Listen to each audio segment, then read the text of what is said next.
अब मत्स्य अवतार की कहानी है तो लोग पूछेंगे ही कि इसका क्या मतलब है। मछली पहले उसमें कमंडल में डाली, परात में डाली, फिर वो बड़ी होती चली गई, अंत में समुद्र में छोड़ना पड़ा। ये ऐसा कैसे हो गया?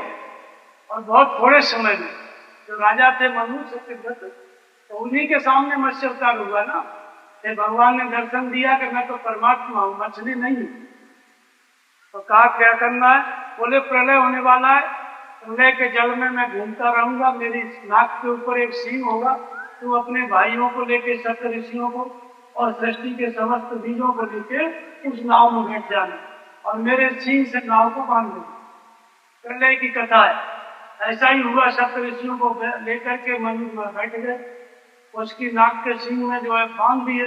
अब उताल तरंगों पर प्रकृति ये सृष्टि डूब गई, उसी में चल रही है नाव, भगवान चल रहे हैं उसी में। भगवान जो मत्स्य थे ना, वो बन गए परमात्मा। राम भक्त जल मम मीना,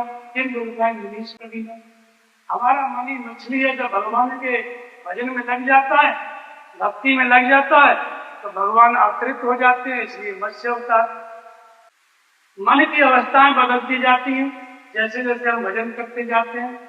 पहले सीमा होती है, फिर असीम हो जाता है। जब असीम हो गया तो परमात्मा का स्वरूप हो जाता है। फिर संसार का प्रलय हो जाता है, परमात्मा ही परमात्मा को। सृष्टि में दूसरी कोई वस्तु नहीं। ईशावास निगम जो सृष्टि थी उसका प्रलय हो गया, केवल भगवान ही भगवान से सृष्टि। सर्वत्र ईश्वर का प्रसाद, भगवान ही दिखाई पड़े। इस अवस्था को महाप्रलय कहते हैं और यही अवस्था मनु को प्राप्त होगी। ये प्रत्येक व्यक्ति के हृदय की चीज है। हम सबके अंदर ये अवस्थाएं हैं। जब भी हम भजन करेंगे ये प्रलय होगा। बाहर की पृथ्वी नहीं डूबेगी, भीतर वाली पृथ्वी डूबेगी।